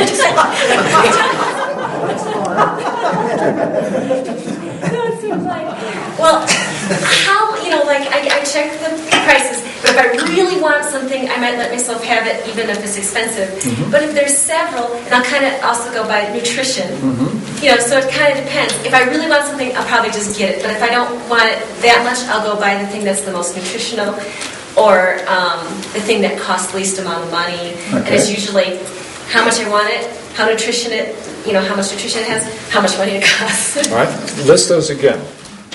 You say, how much I want it.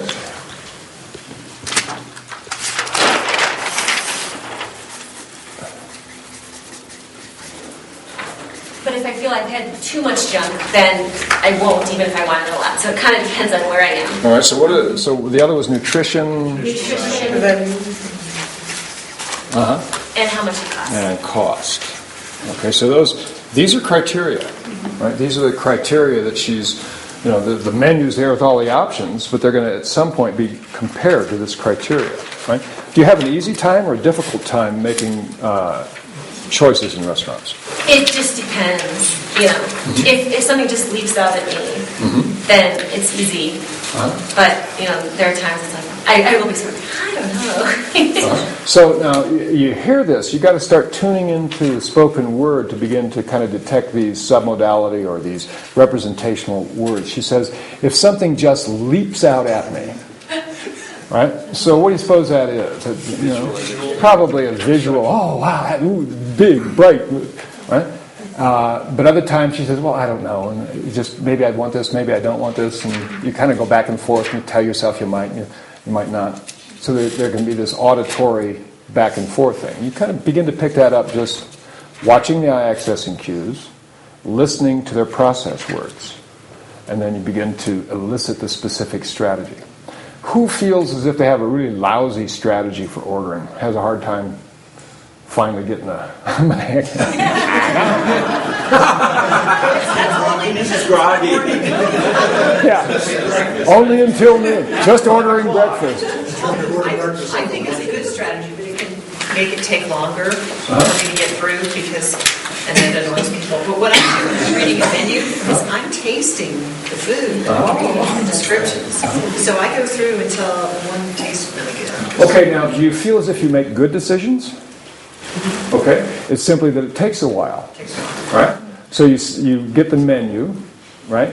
Then what do? You read down the menu and as I'm going through, I'm remembering what each of these items in my memory tastes like. Right. Is Jeff, is he a quick order? It's a little quicker. I mean, it doesn't take me a half an hour, but usually what I'll have to do is a lot of people like to talk while looking at the menu, and I'll just say, I just need a minute to look at the menu, and then because I can't taste these things and talk at the same time. All right, so let me just kind of jot down this little strategy. So, Monet, how do you know, you're at a restaurant, how do you know it's time to order? How do you know to initiate the I want to choose strategy? From the waitress or waiter. Okay, waiter comes up and says, can I take your order? All right. So we've got an auditory external, right? May I take your order? Then what do you do?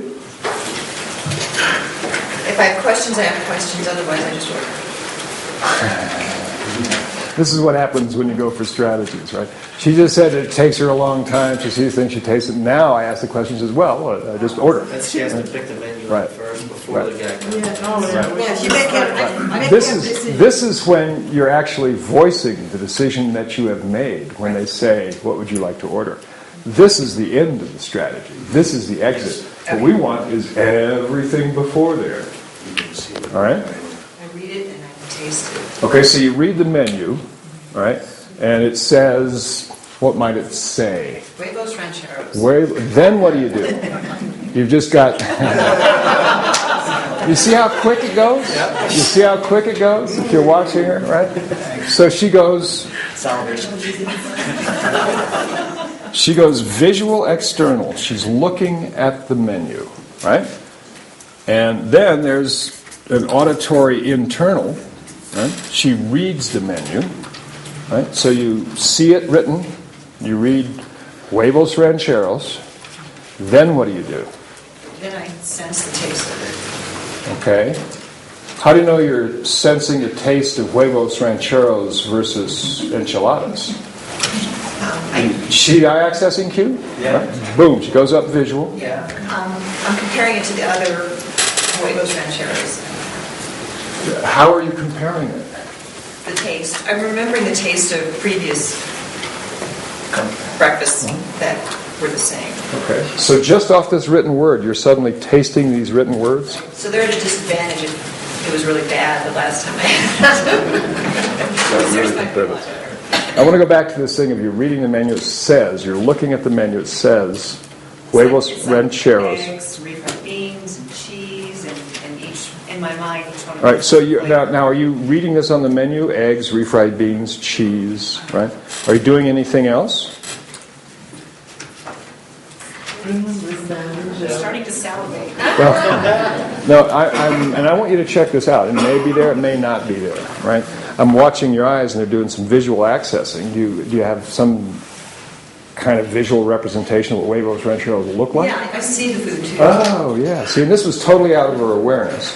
I was a little bit cautious in wanting to elicit it because she didn't volunteer it, so I offered it as non-committal as I could, and I wanted a congruent response if it was true. So she says, oh, yeah, I see that, right? So the next step in the strategy is you go auditory internal, you say Huevos Rancheros, and then you do a visual remembered image of what a Huevo Ranchero platter looks like. So you got the Huevos Rancheros, you're looking at them, and then what do you do? Okay, then there's this gustatory, right? And then you said at that point you're doing a comparison, right? Does she remember visual or she constructs visually the image of the... Well, I'm watching her eyes are going up and to the left, and I'm assuming that you've seen Huevos Rancheros before, so right? She's not making up what it looks like. But if she hadn't had that dish before, she might. Sure, some rare Oriental restaurant with Fuwa Bang Zhu, and I don't know. So we're coming close here now, Monet. You've got this gustatory of what this, what they say there in the menu, what you're reading, these Huevos Rancheros that you're imagining. You get a taste of what those might taste like, and then what do you do with that taste? I either get a sensation of that would taste good right now or that wouldn't taste good. Great. All right, so the gustatory taste goes to a comparison, a feeling of, this would taste good, this wouldn't taste good. So it's a kinesthetic plus or minus, right? And if you get the plus, that this feels good, then you would order it. So, if you could be at a restaurant and the very first thing you look at on that menu, if it feels good, that's it. And you don't even read the rest of the menu. No, I just scan the rest of it. Yeah, okay. And how do you do that? So it's never just like a one trial thing, first thing at the top of the list, that's what I want. I go through, there's some I just know I wouldn't want, and so. And how do you know that you wouldn't want them? Because they're not things I generally eat, or. What is it? I don't eat waffles, so I would just skip over waffles. Okay. And when you imagine eating a waffle, you see waffle on the menu. What do? You see waffle, you make a picture of waffles. I just get the sensation that it's too sweet. I don't want to. Okay, I get the sensation that it's too sweet. There's two things going on. It's kind of like this little thing. It pops to this kinesthetic negative real quick. Right? And again, it's a habit. If you've done it enough, it happens almost instantaneously. Waffles, taste too sweet, don't want. Boom, eliminated. Right, so you're scanning the menu, and you got huevos rancheros, and that's sort of a front runner so far, tastes good. Then what? There may be several things that are in the running, and then How do you know several things are in the running? because they each taste good. They each taste good. All right, so if this isn't sufficient to carry her over the threshold to exit and say, I want huevos rancheros, she goes back, the pattern goes back, actually, all the way to here. Right? And she looks at the menu again. And she goes, chalupas. Right? Or what would you go, for example? What would be a runner-up for huevos? Look at those eyes. It depends on where I am. Okay. But sometimes it might even just be simple, something simple like oatmeal. Okay. So oatmeal's a possibility. So and they've got that.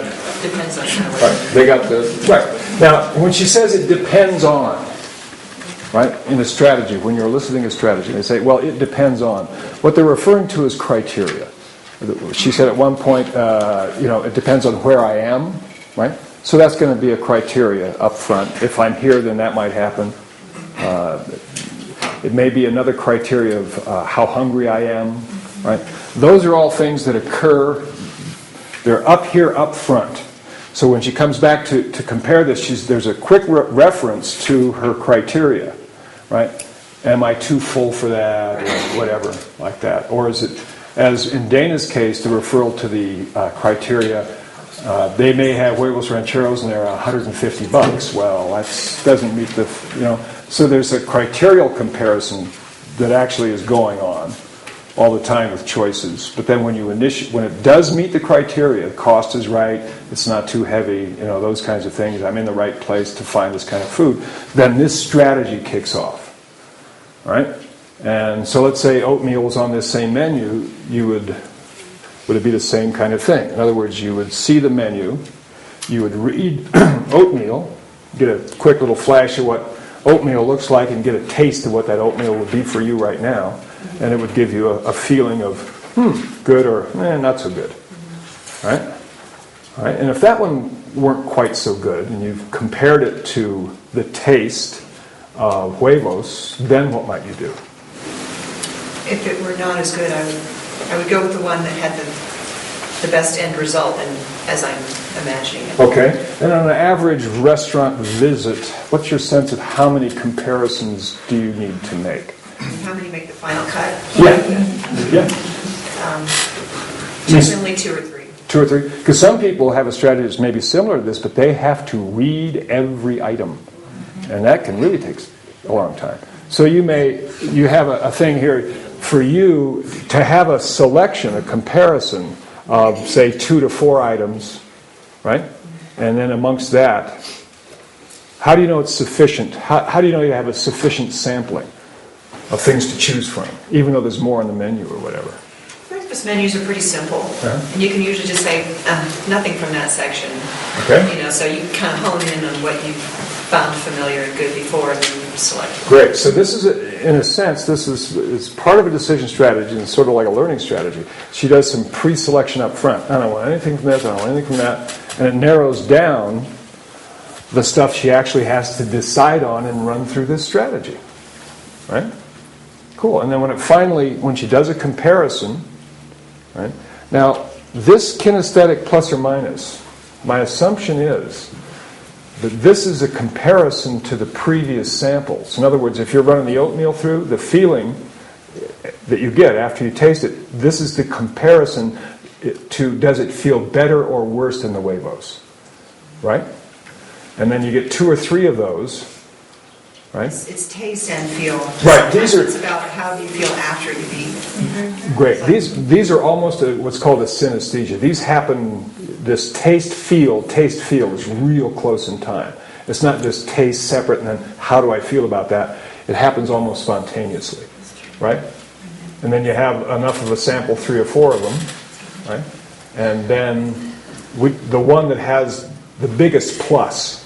So for example, huevos could have a big plus like this, waffles a little negative one, and that day for some reason the oatmeal comes up and it's a big one and then it's exit, right? Because it's met all the criteria up front about the breakfast you want, the price, the way you feel, etc., and what tastes good. So and it's an interesting thing for you to enjoy what you've selected at a restaurant. It has to taste good, right? So taste is a criteria up front that she's also comparing to. This is actually, it's a pretty good strategy, right? It works. Absolutely, yeah. There are other folks that get lost in loops sometimes. It doesn't work. Yeah. I'm just curious, if you go for dinner restaurant, cost has no factor at all? Oh, sure. But usually when you walk into a restaurant, you kind of know what their range is. And so, there's this place in Gainesville, they sell hot dogs and they also sell Dom Perignon, so you're very rarely going to have that kind of contrast in one location. So sometimes you just won't even go in. Sometimes you won't even go into a restaurant because you know about their range. Sure, but sometimes you get a $10 pasta and you could have a $24.95 steak and lobster or something too. So does that have any?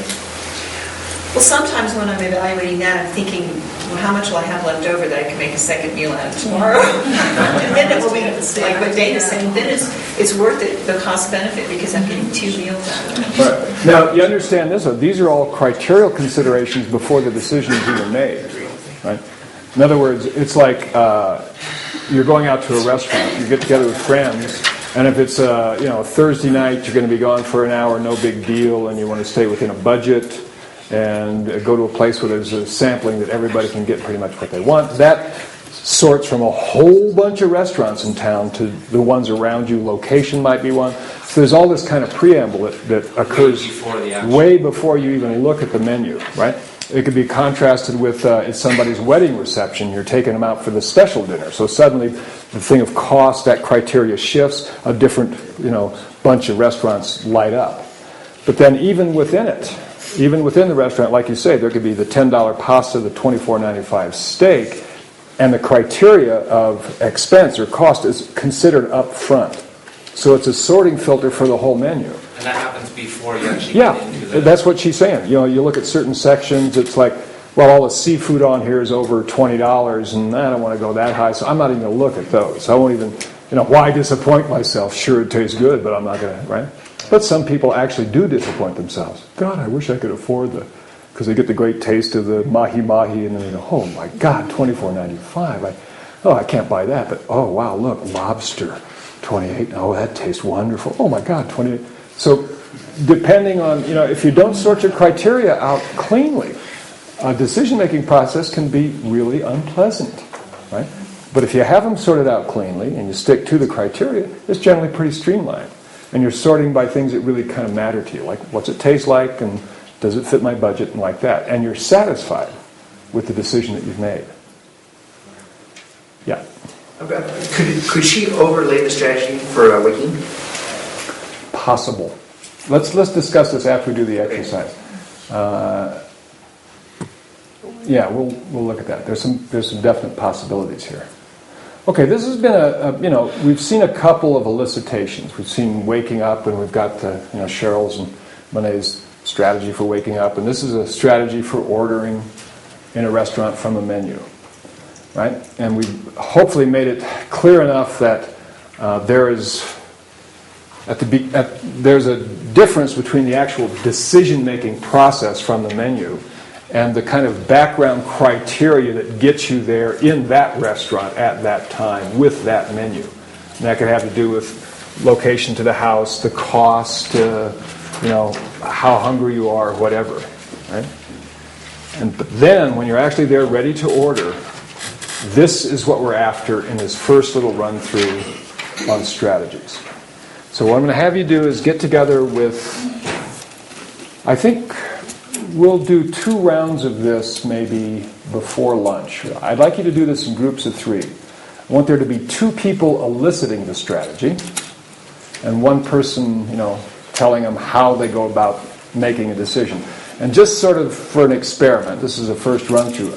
Let's limit the decision to being, how do you know what to get at a restaurant? How do you make a decision at a restaurant what to order? Right? So I want to be real clear. This is not a technique. There's no right way to do this. This is an exploration for you to use sensory acuity, track on eye-accessing cues, visual, auditory, kinesthetic words, to elicit from another a strategy that makes sense. Because once you got it, it should make sense. That this is a way that you could make a decision. And if it's a decision that turns out not to work so well or be a problem, the problems should also be obvious within the strategy that you've elicited. Just like, in a sense, Monet's waking up strategy. If it's out of her control and it's contingent to time, well, that would make sense. How it could be kind of a problem to kind of get rolling with it. And don't worry about the coding here. Basically, what you're going to have is a string of VAKOGs. And in restaurants, you may have some olfactory and gustatory like this one. So I just want you to use the standard letters and make whatever relevant notations you think are important. Like I put a little E up here. That's for visual external when she's seeing the menu. And this is the little I here is her own voice, auditory internal. This is when she remembers the way it's visual remembered, right? So however you want to make these notations, just so that it makes sense to you and you can kind of feed it back to someone else. Now, you know that you're successful when you can backtrack on the strategy with the person that you've been eliciting it from, and you get congruent agreement. Yeah, that's what I do. I look at the menu, and let's check it out with Monet. So what you do, Monet, you go into a restaurant, you look at the menu, right, and you read it. And something may come up like huevos rancheros, and you kind of an image of those huevos rancheros, and then you taste them. And you get the taste in your mouth so you know what it is. And then you get kind of a feeling of, is this what I want or not what I want? But there's another, you'd like to compare it to something else, right? So then you may look at the menu again and read oatmeal, get an image of that, then a taste of that oatmeal. And the oatmeal, the feeling, that kind of taste feeling is compared to the huevos. Which is better? Well, I'm not quite sure if I want either one of these, so you might run another one through it. Right? Whatever it is, another food in the same kind of pattern. Do you have a comparison there? It's like, the huevos like that, the oatmeal's like that, and the other's like, huevos, I think. That feels the best, and then boom, you choose it. Is that the way it works? Okay? And what I'm doing is just backtrack what she gave me. I'm calibrating to congruence, agreement in her. If at any point I get confusion, or I'm not sure, or whatever, I want to slow it down and find out what's going on for her. See if there's pieces that I perhaps missed. All right? Here's some kind of guidelines for elicitation. These are the kinds of things that you need to find out. First is, how do you know to begin deciding? Right? And this is, you're at the restaurant, you're holding the menu, right? Or your husband says, what do you want for dinner? Whatever the initial trigger is, right? And then you've got to have some method of generating alternatives, right? In this case, at a restaurant, generally, this is you read the menu, right? Some people have a different strategy. They kind of go into a restaurant, and rather than reading the menu first, they're sorting through remembered images of what they'd like to have. And then they're disappointed when they look at the menu and it's not there. Right? Others have done that before. All right, so this is generating alternatives. Now, the other component of this in Monet's strategy over here, generating alternatives. How do you generate alternatives? She generates alternatives by cycling it through the same strategy. Right? She sees the menu, she talks to herself, sees a picture, she runs it through the same strategy. And then she evaluates alternatives with this kinesthetic here. She evaluates the sort of taste feel between huevos and oatmeal. So the way that she's evaluating is through is kind of a gustatory kinesthetic feeling. This is the evaluation component. And she selects which alternative to take when she does a comparison and one has a bigger kinesthetic feel. Kinesthetic is often at the end of a strategy. Feels right? Sometimes it's linked with other things. Yeah. Is that kind of backtrack also a reinforcement for that initial decision then? This? Yeah. Going back Well, and to for instance, and going, no, that doesn't take it. Right. Huevos really is a good. It's going to depend on her initial kind of test. If her initial test in this run through, the huevos had a big old plus on the K, and then she runs oatmeal through it, and it's not as big, huevos is still the front runner. And then she runs something else through it, and if it still doesn't taste as good that moment in time, the huevos are going to win out. So that this little pattern generates the alternatives, right? This is the way she evaluates the alternatives. Which one? Well, this taste feel is strongest for this one. So she generates them with this strategy, very specifically. She evaluates them with this. And then when it reaches a sort of a crescendo here, a good enough feeling, And right? the restaurant's closed. Right, exactly. Well, I'm sorry, then, boom, she exits. Okay, so this is going to be exploration. All righty. Yes? How would you throw cost in there? What? Cost would be this is the other thing I want you to track on, is what is it that has to be satisfied before you even begin deciding, right? And those are criteria. It has to be, you may have an internal figure, it's got to be under $15, right? So what that is a pre-selection criteria, right? That eliminates a bunch of stuff you don't even refer to, but it also has to be a match for this. Okay, so the huevos are under 15, so that's cool. So In other words, when you, it's not really thrown into. it's not part of this, but it's standards by which you make the decision. In other words, you do not violate your criteria, right, when you make a good decision. So you need to have your preset. And we all do. And that would be another useful thing to elicit. And I want you to deal with, rather than some generalized, vague thing of ordering from a menu, pick a specific time, a very specific time, and put the person back in the experience at that restaurant at that time, rather than some generative or generic thing. And you find out then what their criteria were at that time. For them at that moment, it could have been, not being very hungry, and the cost, and it has to be close to the house, and it has to have a table big enough for 6 of my friends. Those are all criteria that come up front before this runs. But this is also compared to those, right? Yeah. How do you evaluate alternative? We cannot put here the cost and nutrition value. I mean, and which basis we evaluate alternative? Absolutely. Well, Dana has that as So kind of it can come else, why it should become in the person. Can put it with how do you evaluate alternative? It'll be however it is for you. And different people are going to structure it in different ways. All right? Now, what I want you to watch out for are endless strings of VAKs. Right? Because what happens is there are recursive loops. See, this pattern is repeated 2, 3, 4, 5 times.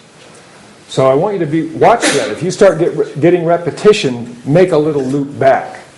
So rather than going, when I was eliciting the strategy after this, rather than putting another VE and A and just running it on, I just made a little loop back here because it's a recursive strategy. Right? So if you notice a recursive loop where it's a visual kinesthetic comes up a couple times, just make a little thing like that because it means that it goes around in there. But be aware of how they get out of that loop. Some people don't. Some people get lost in a loop with no way to evaluate the alternatives. They're still at the restaurant. They're still at the restaurant. Well, I don't know. This would be great. Well, I might like to, and right? So this is a voyage of discovery. And what we're going to do is we're going to do one round before lunch in 20 minutes. And I want to see if we can all be back here at about 11:45. Tom Dotz has got some announcements about the DVDs and the filming that he'd like to share with you guys at 11:45. And so we'll go get groups of 3. I want you to just go for it, see what you can duplicate. Tom will speak until noon. We'll get back here at 1:30, and then we'll have a discussion, see what we've got during the first round, tuning up our abilities, and then we'll get back into the second 2 rounds. All right? Get together. It's page 10.